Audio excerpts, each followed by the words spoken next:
Perfect. We just wanted to welcome you all into the Black History Month Media and Communications event. This is the third year that we do this event. This event is developed, created, hosted, organized, should I say, by CAHN, the Caribbean and African Health Network. Natasha Pierce, I'm the head of communications and marketing for CAHN. This event is done in partnership with the Greater Manchester Combined Authority, which supports us throughout and has been very keen for us to celebrate Black History Month, not just a one-time celebration, but a celebration that is citywide, that is meaningful, and that has various items to it. And today we'll be speaking about all of those. And I just wanted to say thank you all that are already on the call for joining us. We are very happy to have you with us and much to share with you throughout the event. I guess I'll start our event with our first speaker, Rachel Harley from the Greater Manchester Combined Authority. As I said, they are our partner in this venture. That is the Media and Communications event for Black History Month in Greater Manchester. So please, I'll pass it on to Rachel. Good afternoon, everyone. I am Rachel Harley. I'm head of comms and engagement at the GMCA, and so I've been working quite closely with Natasha and the team over the last couple of months in working towards this kind of event and leading up to Black History Month next month as well. First of all, it's brilliant to see so many of you on the call, 48 of you, which is brilliant. And also just want to say a quick thank you to CAHN for not only hosting today, but also all of the work that they've been doing over the last couple of months to get it into the place today. And I hope that today, in hosting this event, it kind of really shines a light on the commitment that not only the Mayor of Greater Manchester, Andy Burnham, has around amplifying Black voices across Greater Manchester, but also the wider GMCA as well. I know a lot of you on the call will be involved in a whole range of different things that we already work on as an organisation, whether it be the civic leadership programme or loads and loads of different of the work streams within our race equity framework. There's loads of stuff going on, and I hope that this kind of just reinforces our commitment to doing more and working with communities more and more in everything that we do in terms of policy making. And I think this next hour hopefully will be a really, really enjoyable, useful learning opportunity to see what we're doing, what other people are doing over the next kind of 6 weeks or so. But in terms of the wider piece of work that we're working with CAHN on, today is just the start of activity. We've obviously got the big launch next Thursday at Gorton Monastery, which I'm sure Natasha will pick up on later on, and the directory that's going to be going through in a lot of detail shortly. But I think that something around not only the session now, but all the activity coming up is really kind of testament to Greater Manchester and our commitment to collaborate and work together on things. And time and time again, we know that when we do that and we do it well, the outcomes are much better, both for ourselves as our own individual organisations, but also for the communities that we work with. So kind of yay to collaboration. And I think this is the start of a really good conversation, which is great. And I think that's about it. Natasha did say to me, can you talk for 5 minutes? And I said, I don't think I can. So I think I've whipped it up in about 3 minutes.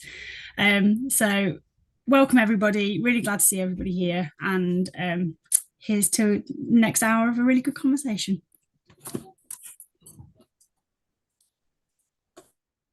Thank you, Rachel. That is excellent. I think that mirrors very well the work we've been doing for the past few months, to be honest, years now. And I hope that is reflected on the items that we are creating, that this is the product of a partnership that is now going for a few years. We have asked everyone to please share with us on the chat where you're joining us from Greater Manchester. And if you are not from Greater Manchester, please do share as well. We are very much interested in hearing where you're joining us from, who do you work with if you want to join, your area of work. All of those things are very interesting. So please do share on this chat. I wanted to pass now on to my colleague, Samuel Locarente is the Assistant Marketing Media Manager for our department, Communications and Marketing, and he has a lot to share with us.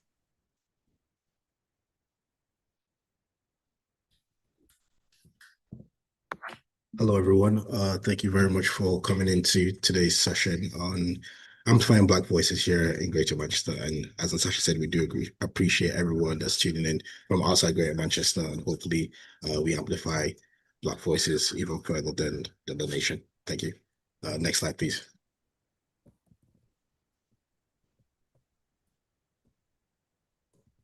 Can you just go back one slide? Yeah, just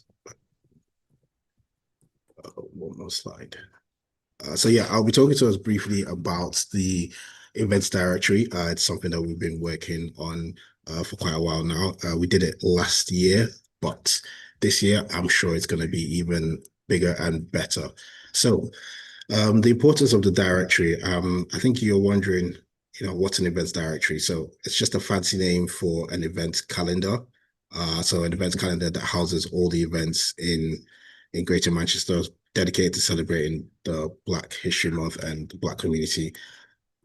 Why it's important to us? So it's important to us because, for example, now, let's say it's in the last 2-3 years, that's when really I started celebrating Black History Month, because there wasn't any buzz around Black History Month anywhere that I was before. In school, no one really, mentioned it. I think it did like one lesson or so in October about Black History Month. And to be honest with you, that's not enough. So coming together with CAHN and coming together with GMCA, we decided that we have to amplify Black History Month a bit more louder, a bit more excitingly, and really in the way that the community would appreciate how Black History Month is celebrated. Hence why we decided to come up with an events directory that houses all the events celebrating Black History Month in Greater Manchester. And it's important that we're doing this across Greater Manchester because, Manchester is very culturally diverse and it's very culturally rich. So people in Bolton need to have a location where they can, go as a dedicated place online to find out about these events and celebrate Black History Month. So on the screen now is just a little example of what the directory would look like. We'll be launching this website very soon, where you'll be able to access it and you'll be able to, upload your events or any events that that's going on between September, October, and November. We do know that some people start celebrating Black History Month a little bit earlier, which is perfectly fine. It just provides a bit more visibility for those events. Again, you are wondering how we are finding out about these events. So we are finding out these events through the help of pretty much everyone in the community. There's a dedicated QR code where you'd scan and you fill out the form. You put the event link on there, the name and contact information of those running the events, and then we'll populate that on a dedicated website where everyone can have access to improve and increase their visibility. And it's quite important that, everyone has the opportunity where they can say, oh, my event was on this website and I got so more people attending my event because of this. We did do this last year and we thought it worked really well. And we thought that, how can we make this a bit more better? So we wanted to focus on the branding to make sure that it's, in line with what Black History Month is being celebrated across GMCA. So you'd be able to see, the colors of red, orange, blue. You'd be able to see the branding is quite strong and quite persistent. So do look out for that when you go on the website. Could you just go to the next slide, please? So how to use the directory. As I said, it's very simple. You just scan this QR code. Please feel free to scan this QR code, fill out the form and submit the events that you think would be interested to the wider community celebrating Black History Month. There are a lot of events on there. There's a lot of events in Manchester, a lot of events in Bolton and Wigan. So we want to expand the reach and make sure that every single borough is captured. And we want to be able to do this with your support and your help. Next slide, please.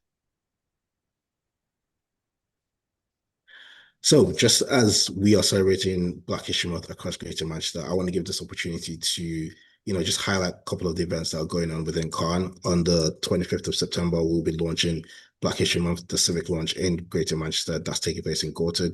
If you scan the QR code, you get more information and it's a free event, so please feel free to register. This event is happening from 6 p.m. to 7 p.m.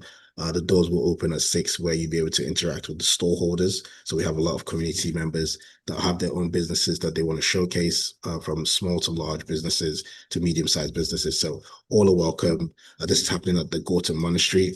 If you know where that is, it's not too far from central Manchester. And yeah, it's a pre-event, so please do come down.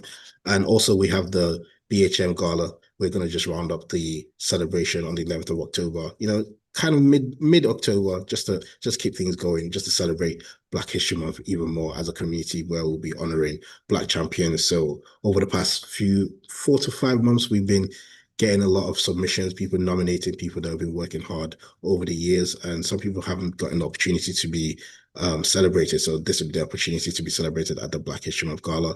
So please feel free to scan the QR code to purchase a ticket. It's going to be from 6:30. There's going to be raffles. There's going to be a 3-course meal. There's going to be lots of dancing. And yeah, we're hoping that everyone is able to come down and celebrate the community champions here in Greater Manchester. Next slide, please. So just to quickly round off my short presentation, the reason why we are amplifying the directory is because we want to be able to, as I said multiple times, celebrate the Black community that's going on in Manchester and celebrate Black History Month in Manchester.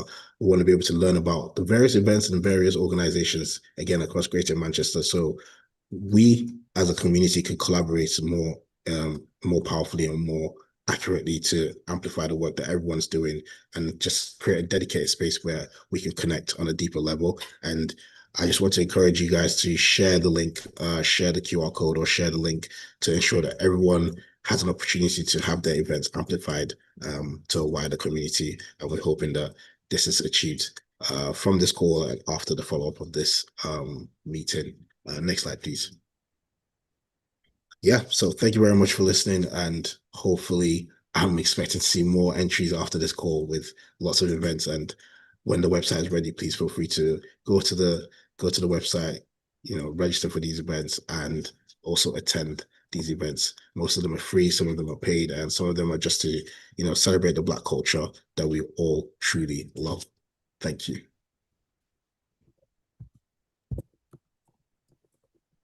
Thank you so much, Sam. That was a brilliant presentation. There is a lot of work into the directory. We have all of your contacts, so we will be emailing you on the 25th of September, early morning, as soon as the directory is launched, with the link for the directory. And we hope that you help us spread the message regarding this directory, which the team has put a lot of effort on, but also community members that have, as Sam said, input their events, and we just want to spread the word, really. Now we are going to be graced by our next presenter, which is Keisha Thompson. She's going to present to us about a road to Pan-Africanism, and I'm really expecting to hear from her.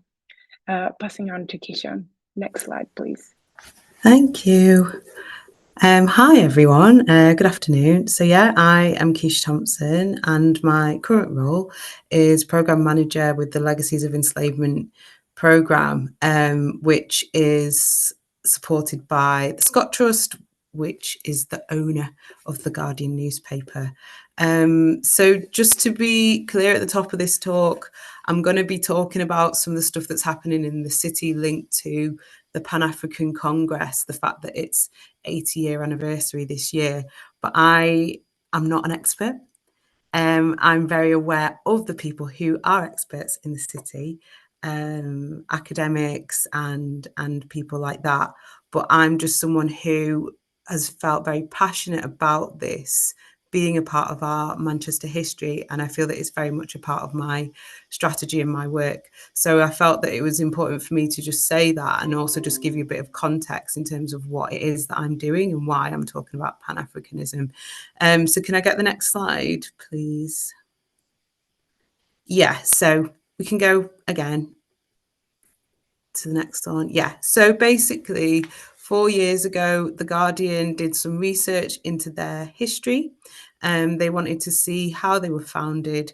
They were founded in Manchester just over 200 years ago. and it used to be called the Manchester Guardian.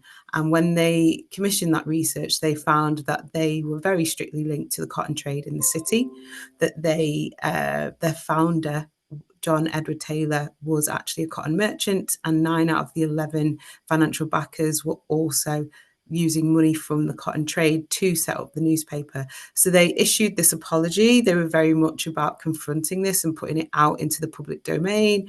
And then they did a lot of really amazing work. Can we go to the next slide? That you would expect a media organisation, an editorial organisation to do.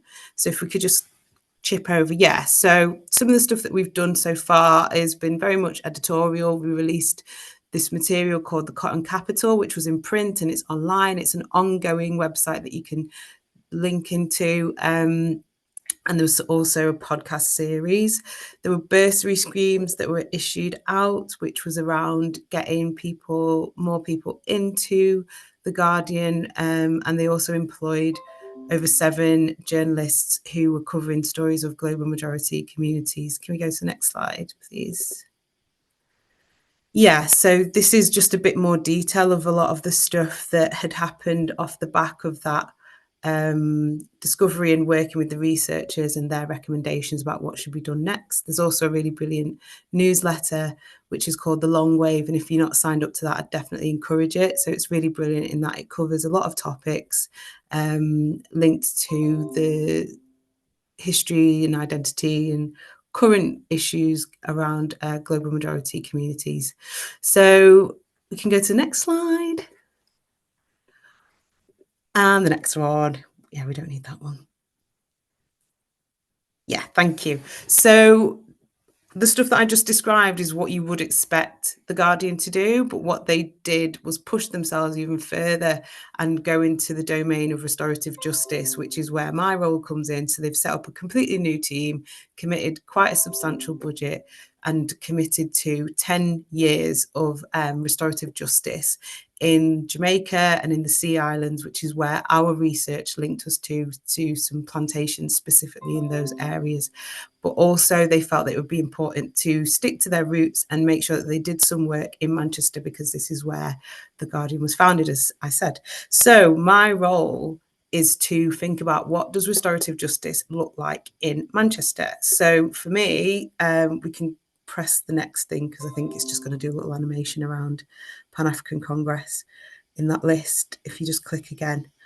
Yeah, so for me, just riffing off what Samuel was saying before, we could always stand to have Black history in Manchester more visible. We can always do more. And for me, I was like, well, it's the 80th anniversary of the Pan-African Congress. That needs to be showcased, because that is actually a demonstration of Black history.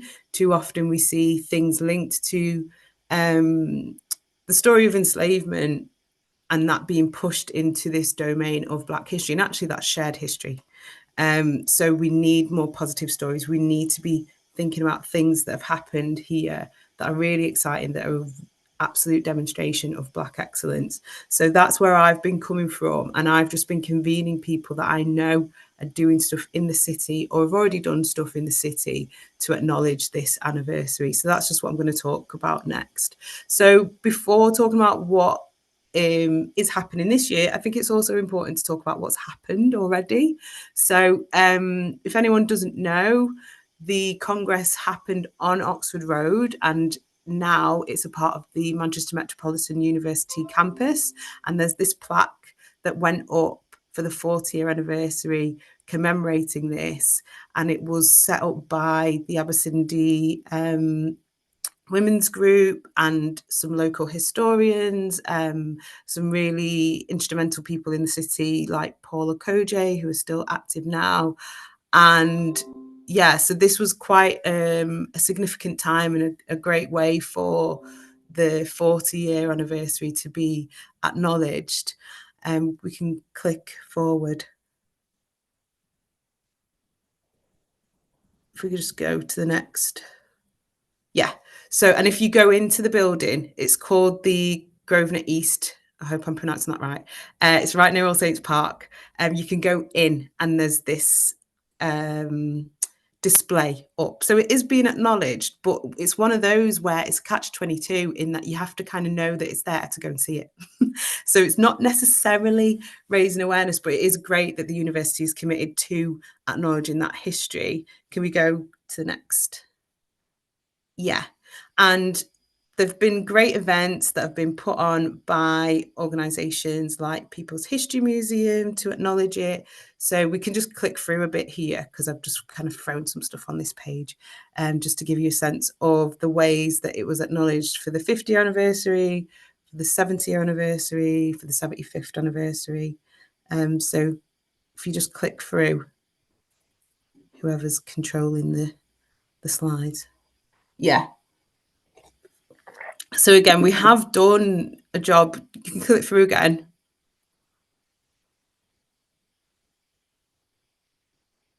Oh, there's a bit of a delay.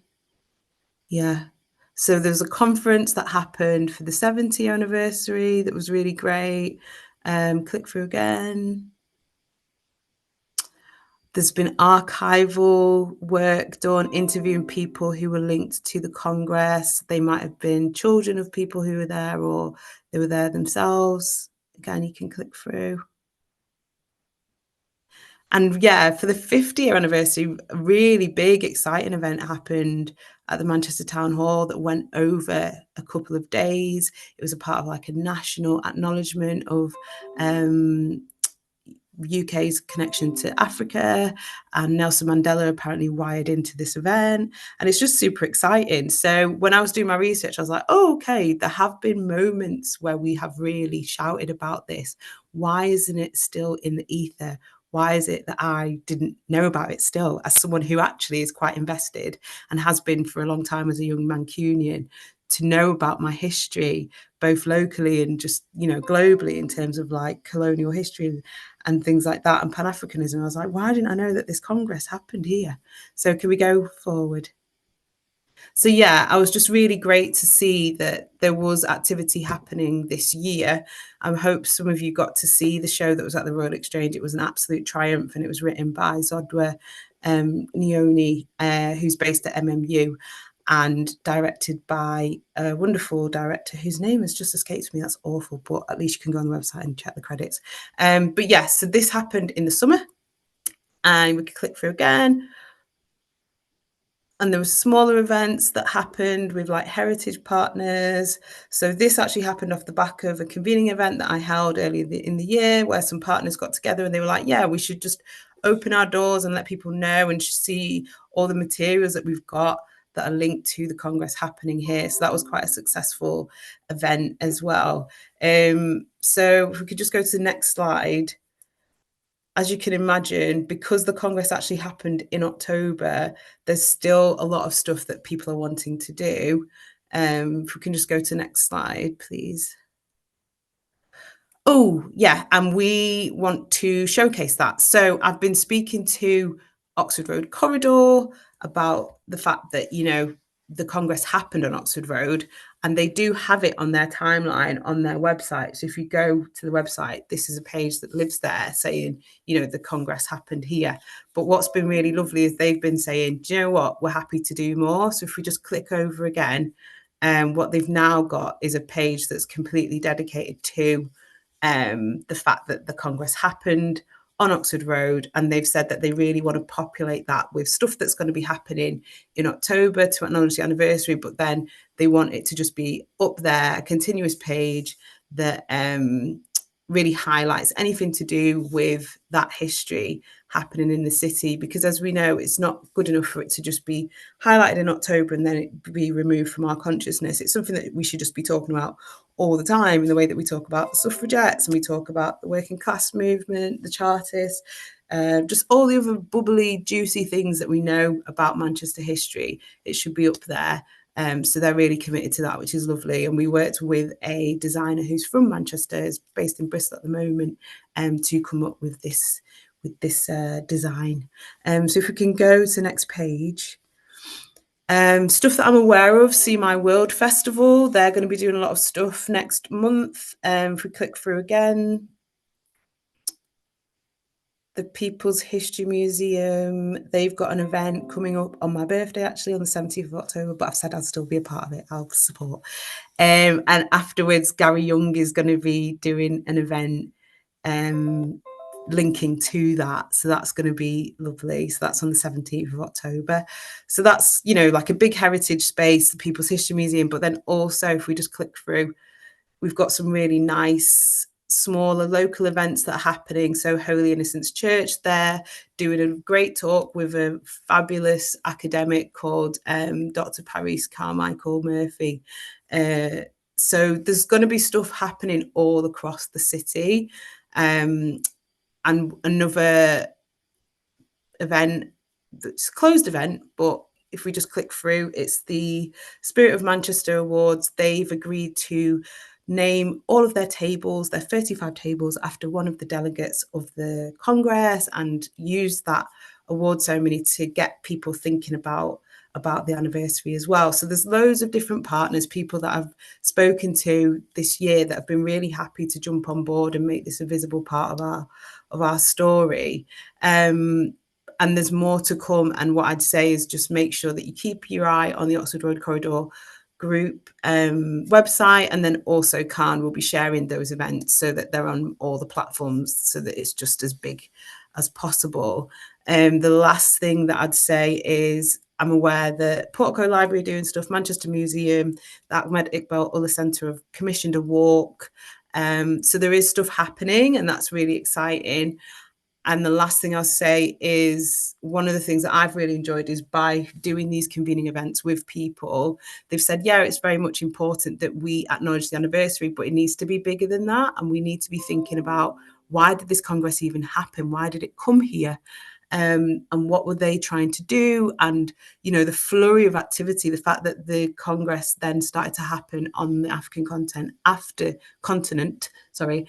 this event, it's all very significant, but that all took time. So I have managed to secure some funding from the Greater Manchester Combined Authority to set up a working group, a group of people who are going to be spending the next 4 or 5 months just thinking about how we can really embed this story into the narrative of Manchester, and then do something that feels very pragmatic and really supports what Pan-Africanism should mean for us in the city. So I hope that that's been insightful.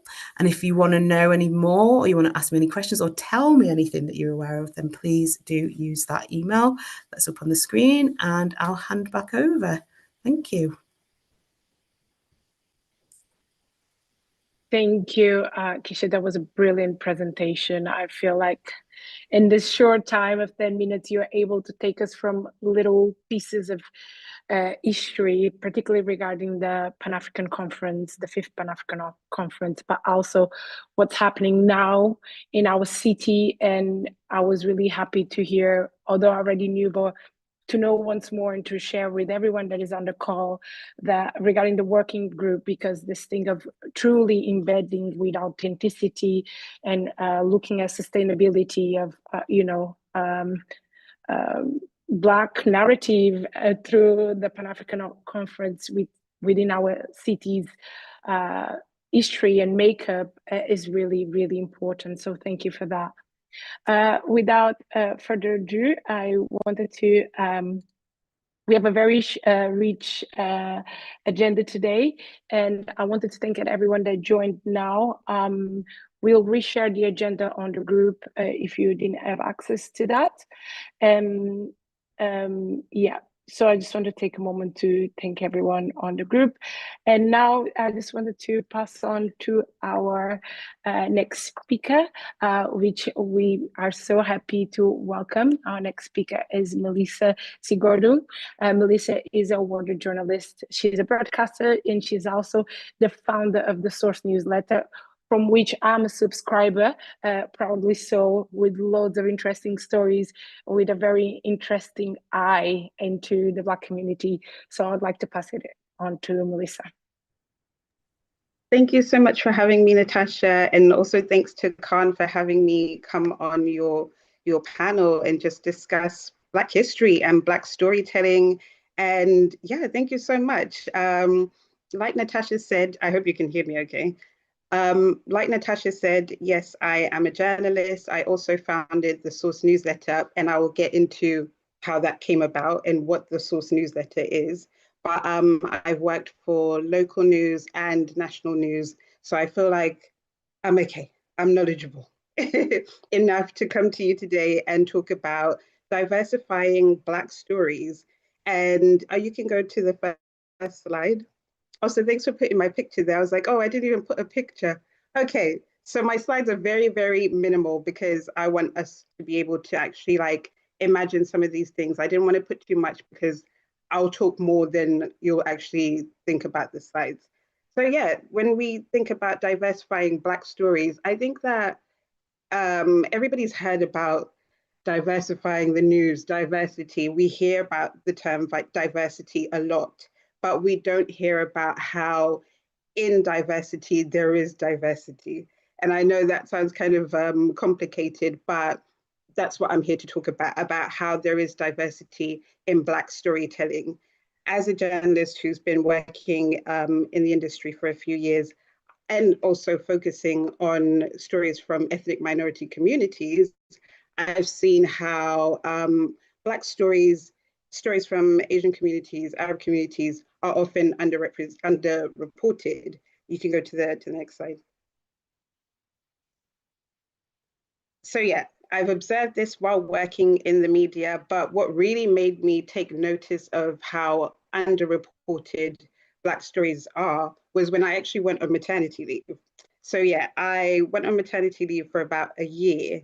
And during that time, I think like, you know what, being a journalist is a bit of like some kind of really painful addiction, because when you're outside of it, you really, really miss the beat. You miss being on the field reporting. So that's what I was doing with my baby in my lab. I was there on Twitter scrolling. I was reading up on the news while I was in maternity leave. I never truly sort of left and relaxed. But while doing that, I was noticing like, oh, why aren't we talking about this story?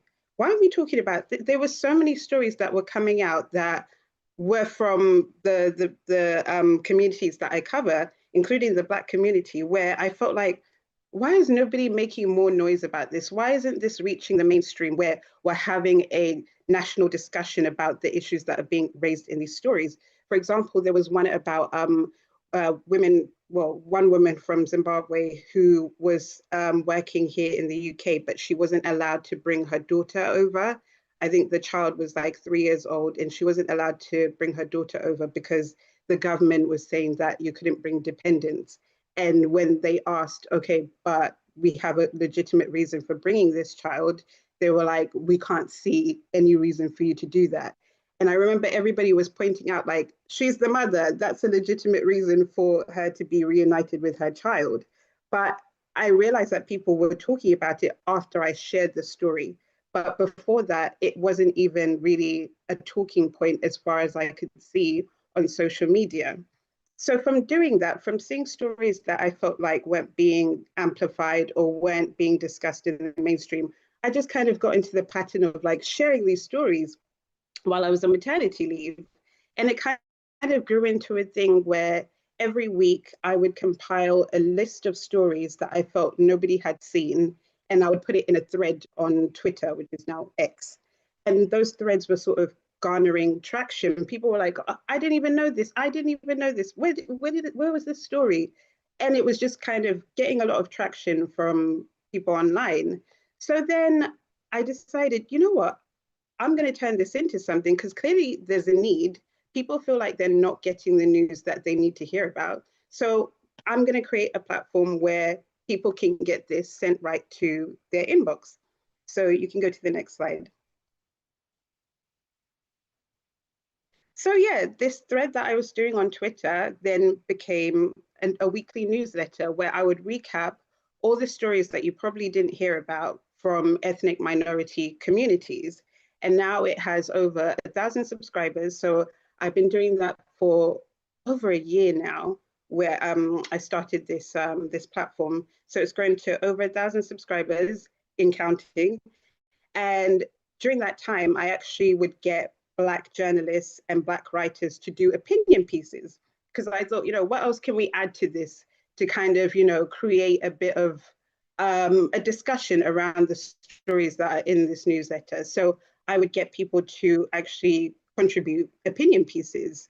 These were Black journalists as well, because anybody who's worked in media knows that there is a very small number of Black journalists, which is also part of the problem why I believe these stories are underreported. So I would get Black journalists to come and write opinion pieces. And then earlier this year, I left my role at the Mirror, and now I'm doing this full time. So I thought, you know what, why don't we even make it bigger than what it is? Let's actually have news from the Black community told on this platform. So then I decided, okay, I have plenty of friends, Black journalists who can write. They can come and write for the source. So that's also what's ended up happening, is that people, Black journalists are writing stories from the Black community and putting them in the source. And I say all that to say that because these stories are underreported in the first place, I decided that rather than just continuing to tweet about them or share them on social media, we actually need a place where people can see them all and to build that community. Because I think that the problem with the reason why these stories are underreported is because, number one, there's only a small number of Black journalists. And if we're being honest, diversity and representation really matters. If you're in an industry or a job where, I don't know, you're in healthcare, and we see this actually, you're in healthcare and the leadership team is predominantly male, you're going to see that issues affecting women are not going to be considered as highly as they would be if women were present. It's the same with the media. No matter how good journalists you have, if you don't have people from the Black community, the Asian community, the Arab community, who are invested in this type of storytelling, then you're not going to be able to produce as many stories as you would like that pertain to that community. I know that people might argue and say, no, but white journalists can do it. Yes, they can. But also when you have Black journalists, you have people who are connected to those stories, who understand them, who understand the nuances that come with that community, and who can tell the stories in a different way to what somebody who doesn't have that knowledge would do. So that is part of the problem, not having that many Black journalists. I think it's like 1% in the UK are Black journalists. So that's also the problem why these stories are underreported. But also a lot of platforms don't have a Black audience. We only have one Black newspaper in the UK, which is the Voice newspaper. But otherwise, Black people don't really have a dedicated platform or a news site that caters to them. And unfortunately, the business model that exists in the media right now is that you want to get as many people clicking on your content. So you're going to create news that caters to the majority. You're not going to really be that bothered about the minority because they're not bringing you the revenue that you need to survive.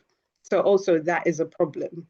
But luckily, I'm not greedy. So I've created my platform, which is not just looking to get clicks. It's looking to bring quality. It's looking to actually build an audience that cares deeply about these stories and wants to be seen. You can go to the next slide.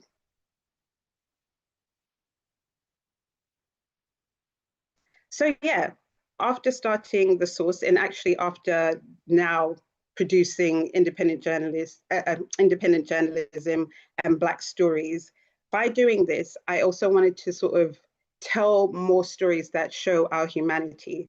Because what I found in my experience and also just observing the media landscape is that there tend to be very sort of like one-dimensional stories about Black people. You either get, the criminality side. I remember when I first joined this local news site to be a reporter, one of the things the editor asked me was, what if there was anything you could change about this website, what would you change? And I remember I told him, I was like, this website is supposed to be about London, but I would say 90% of your website is stories involving Black people committing crimes. Like, are these the only stories that you can tell? And so that's why I think it's important to tell stories that show the diversity of Black people. So if you look at this slide, you'll see for the source, we did a story about this award-winning ballet company that is dedicated to producing Black and Asian dancers, and how they were looking for funding so that they could continue their work. You don't really hear about that in the media. And also there was another story that we did, which was about a Black British guy who launched a dodgeball event. I don't know if any of you have ever played dodgeball, but this is also something that you wouldn't really kind of associate with the Black community. But these are things that are happening, and it's up to people who really care about the community to go there and to find those stories and to tell them. You can go to the next slide. So one thing I also noticed observed while I was working in the media is that even sometimes Black people will come up to me and be like, "Oh, Melissa, stop telling negative stories." And I'd be like, "What?" But it's like they felt that if I was telling a story about maternal health, because maternal health is a big issue affecting Black women. Currently, I think it's 2.9, Black women are 2.9 times more likely to die during childbirth and a year after. And these are the stories that I was telling. And it was at a health event, one woman came up to me and she was like, "Yeah, but can you tell some positive stories from the Black community?" And I was like, I did. I had told a story about a midwife who had, she had just turned 100 years old, and she had delivered like thousands of children, including one paramedic who came to help her because she essentially, she thought she was dying, and he realized that she had delivered him. But yeah, I was like, I have written positive stories, but I think because of what is on offer as far as Black storytelling is that you either get good or you get bad. And I think that's a terrible place to be. And I feel like I've even been told in the newsroom, like, we need more positive stories, Melissa. And it's like, yeah, but Black people shouldn't be forced to either have positive stories or negative stories. You would never ever think of white people being told, "Oh, can you do more positive stories about white people?" You wouldn't, because white people are afforded the complexity of humanity. You're afforded to have a story about injustice, about romance, about crime, about so many different things. But whereas when it comes to the Black community, it's like, no, we want either a good story or a bad story. And honestly, it cannot be like that. We need to have everything. And I don't think it's about stopping to tell negative stories. I think it's about telling more stories in general. So when I hear that, I'm like, you know what, we're going to have this conversation. I thought I'll put that in the slide.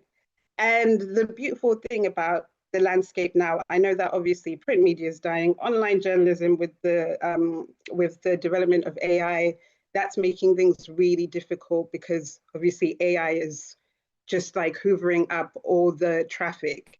But I think the beauty in that is that social media is allowing us to tell more stories.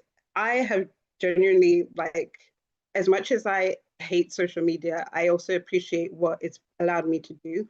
As I said at the beginning of this talk, is that I started by sharing the stories that I felt weren't being amplified enough on social media. I don't know how the algorithms allowed it, but they did on Elon Musk's algorithm. Somehow it's still working for me. I have no idea how, but it's still working. But as well as places like Twitter, you have Instagram, you have TikTok. I've been able to use social media to tell those stories. So for the source, I did a story about a man called Terrell Thompson. He had come to the UK on holiday from Barbados, and unfortunately he was stabbed by a British soldier, actually, while he was out at a bar in an unprovoked attack. And his mum was trying to get money to basically get him surgery, because he miraculously survived this attack.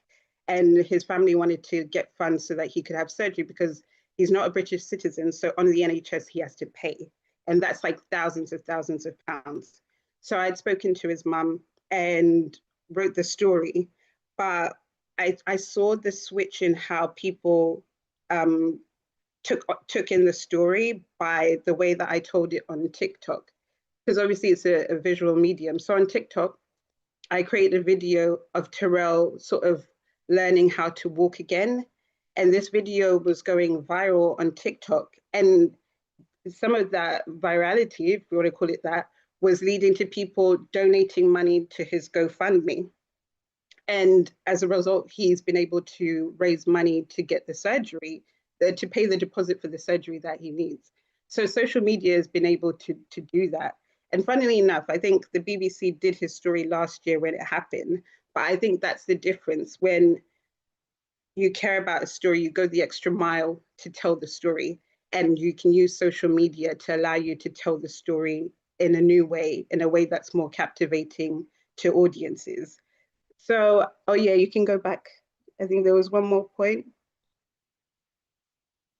Oh yeah, so it allows you to tell stories in a different way, but it also allows you to amplify stories. My platform, it's I have help from contributing journalists, friends of mine who I know who work in the field, but most of the time it's a one-woman show. So I really have to use all my resources, and social media is a huge resource for me. But as well as being able to amplify on social media and to tell stories in different ways, it also allows you to find stories on social media, because everybody is essentially putting their story out there. So there's really no excuse for anyone who works in the media to go, we can't find stories from the Black community, because the Black community is literally putting itself out there and saying, here I am, I've got a story to tell, and you can reach out to me, and people are more than happy to tell their stories, because that's why they put them out there in the first place.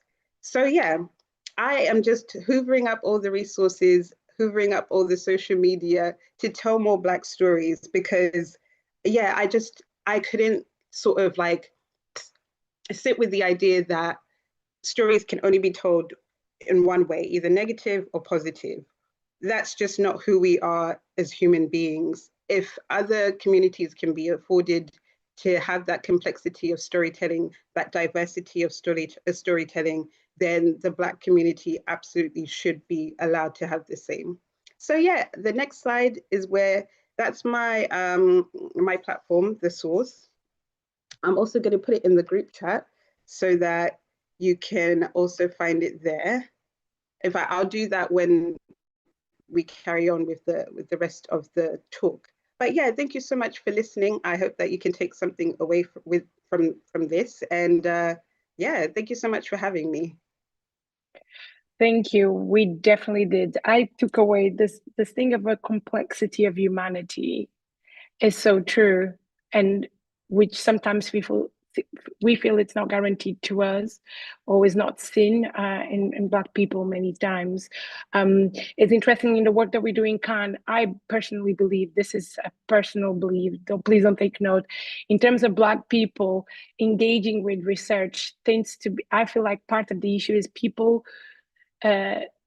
the community doesn't trust that researchers, medical health system sees them in the complexity of what makes them, and therefore by not feeling like their humanity is not seen, they ended up not engaging. It's really, really, really deep.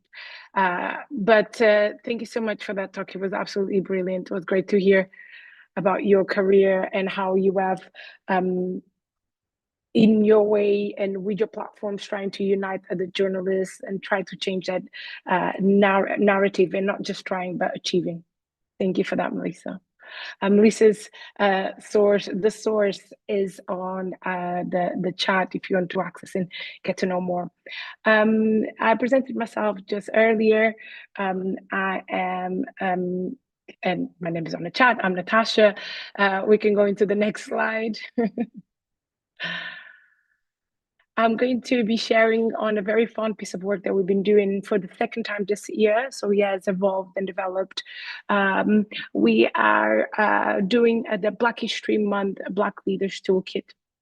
And this is the 2025 edition. It celebrates 4 Black leaders from Greater Manchester, just like it did last year. But every year we intend to celebrate a new set of people, because there's loads of people that have done great things in Greater Manchester in the past and present. Next slide. So the Black History Month Greater Manchester, the Black Leaders Toolkit, what have we created? We have done a comprehensive toolkit that represents 4 leaders. All of them have a deep connection with Greater Manchester. Either they were born here or they've lived most of their life here or have done most of their life's work here, or are working currently in Greater Manchester. This is ready to use for anyone in the community, organizations, as you wish to use it. Will be launched on the domain that is on the page, bhmgreatermanchester.com, on the 25th of September. As I said, you will be the first to receive it once it's live. Via email, we'll email all of you that are on this call. You can see on the slide the first, it's fine because thank you. This is the cover, and those are the 4 leaders, and I'll go into more detail of who they are in a second. Thank you. Next slide. As I said, will be available on this domain. This is a preview of how the page looks. Basically, anyone can access the page. Click here, we'll have access to a series of items that are part of this toolkit.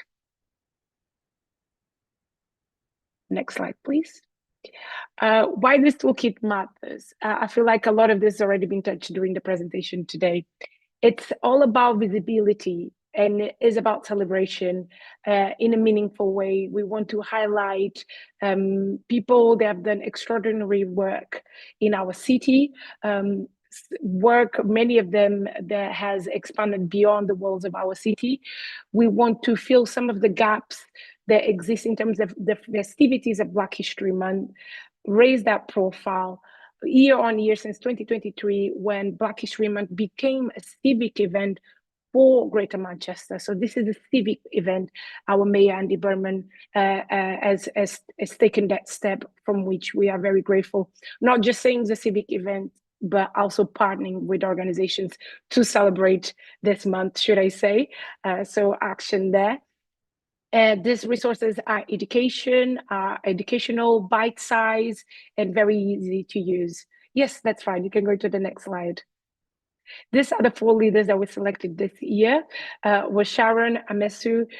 She has a big background working in criminal justice, also a lot to do with leadership, mentorship, really phenomenal person. While they all are, we have a Reverend Francis Davis Tago that has worked extensively in the third sector in Manchester, and also a big faith leader, and she carries the flag of Caribbean culture everywhere she goes, and we're very happy to have her working with CAHN and throughout our city. We have Sir Arthur Lewis. He was the first Black Nobel Prize in economics, and he has lived his entire life in Greater Manchester, so we need to know more about him. And obviously, Professor David Olusoga OBE is from the university. He's working now in the University of Manchester as a historian, history professor, but obviously is a very known broadcaster and also writer. What does the toolkit encapsulate? It has short biographies of all of them. He has the leaders' portraits, that you kind of had a sneak peek just before. He has did you know graphics, so little quick inspirational facts about them. He has quote cards, he has video content, and also has text to go with this content. So just grab and go, copy paste, and use it. Thank you. We can go into the next slide. How this came about is through partnership and research. So it was supported by our partner, GMCA, of course. There's been several months of research and conversations regarding this with CAHN staff, with CAHN service users. We also have the Greater Manchester BHM stakeholders group that we put together. So items such as this toolkit and also the Civic Lounge event and also the directory are informed by multiple voices, and we can capture some of the diversity of Greater Manchester we completely acknowledge that more can be done. I would like next year to do a citywide consultation before doing anything of this. This is my dream and objective, and if it's mine, is also CAHN's. But we need to. There is resource limitations, and we have put everything we could into this. We can go into the next slide. Sorry, back. I think that was another one. No, it might be everything. I wanted to share a quick Mentimeter. Apologies, we're about 10 minutes behind. If anyone has to leave, we completely understand. But we wanted to just do a quick Mentimeter. And by the way, anyone that leaves now, we will be sending an email with all the resources and everything that you need from this event. Let me just share with you the Mentimeter link 1 second. Is already on the chat. Thank you so much, Oiza. Hope you all can access this Mentimeter. And the first question is around what are your biggest hopes for amplifying and celebrating Black voices in 2025? Please, any of your hopes and dreams, what would you like to see? I have big aspirations in terms of politically. I would really like for us to go back, or at least move forward into a more peaceful time where people don't feel like certain stances are okay that harm others or make feel others unwelcomed in this country and therefore this city. Increased representation, thank you so much. Increase equity of access, thank you. We'd also like to see a decrease of health inequalities. I'm sure I can say that for all CAHN colleagues. We have about 13 people on the Mentimeter. It would be lovely to see a few more answers for your hopes for amplifying Black voices in 2026. Thank you. Fairness, big one, big one. Thank you so much. Historic achievements. Diverse stories. That really connects to what Melissa just shared with us. The Black hair products, true, that owned by Black people would be great. So we continue to enrich the Black economy as well. Authenticity. Thank you. A lot of these things you will find in the source. Positive news, diverse stories, it's there. Thank you.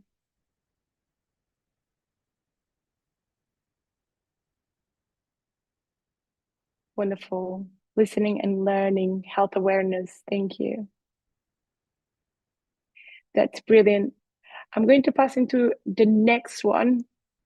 The next Mentimeter question is regarding the toolkit. I've shared it briefly, but I wonder, do you have any thoughts that you'd like to share with us? Obviously, you have 4 leaders.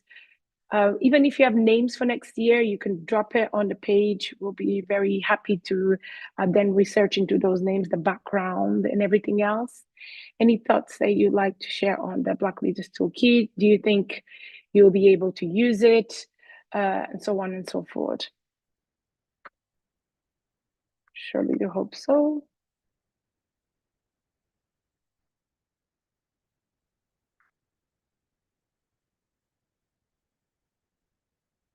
Any videos to support? Yes, there are. Thank you for sharing it on socials. I'll even share a little sample of the video.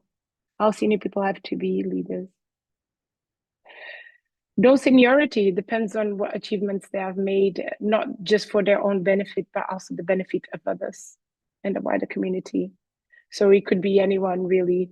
Last year we had youth leaders, but this year we although we made a wide consultation, we didn't find any referrals for youth leaders. So hopefully next year. We have 9 answers. Thank you so much. Yes. Thank you for the idea. It's true. It can be used for educational purposes. That's very true.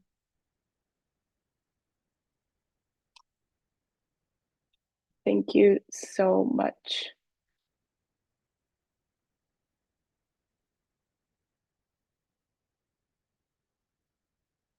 please, the Metimeter will be available for the next 2 days, so you can always drop your answers. But thank you, as you can see, thank you for the positive feedback, but also constructive ideas. I'll very much take them on board.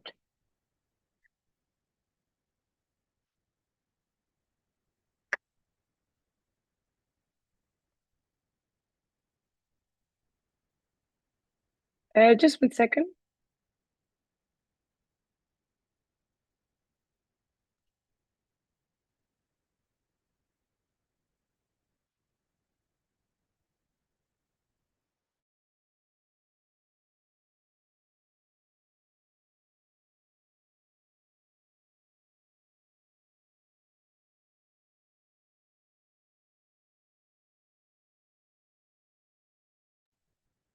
Sharon spent 16 years as a criminal barrister before discovering her true calling.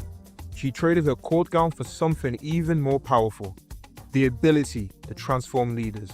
Now running her own consultancy and serving as chair of Manchester's Institute of Directors, Sharon helps leaders find their courage and create cultures where everyone can thrive. Because real leadership isn't about the title on your door. It's about the lives you lift up. So yeah, that's just a short sample.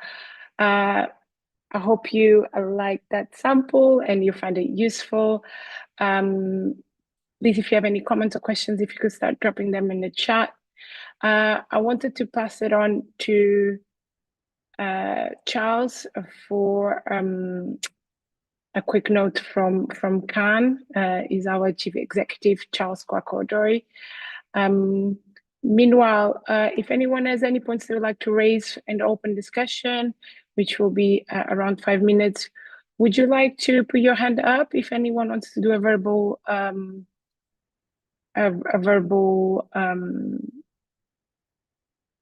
comment?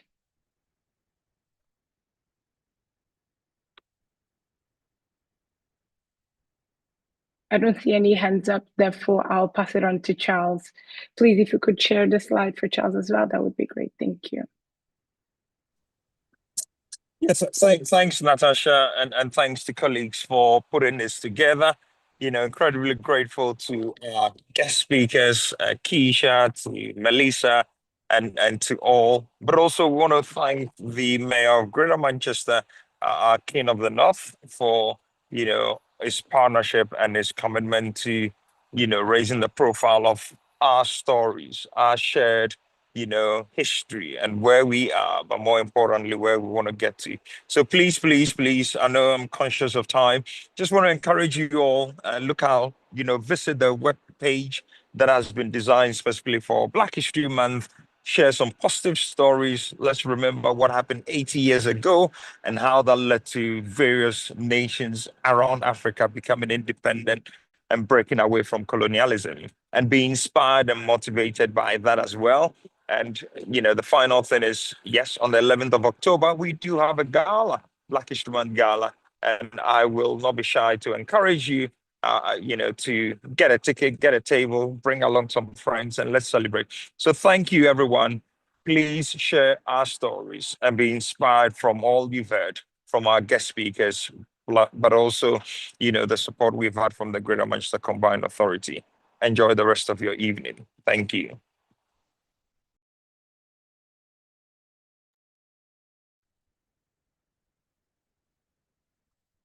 Thank you all for attending today. I know the open discussion time was cut and short, but we're really open to receive any questions, any input from yourselves. We have dropped in the chat. For more information, you contact us at bhm.can.org.uk. This event will always be available in our YouTube. Therefore, you can just access the restream on the YouTube link shared. And as well as the early download of the Media Toolkit is also the link there. Is not on the webpage, but because you are so brilliant attending, we have dropped the WeTransfer link there if anyone wants to access it now. Once more, thank you for attending. Thank you for the work that you do in your various spaces. Thank you for spreading the word. And thank you for uplifting the Black community, to all the Black community, and also to our allies and supporters and partners. Thank you so much. And we hope to see you soon.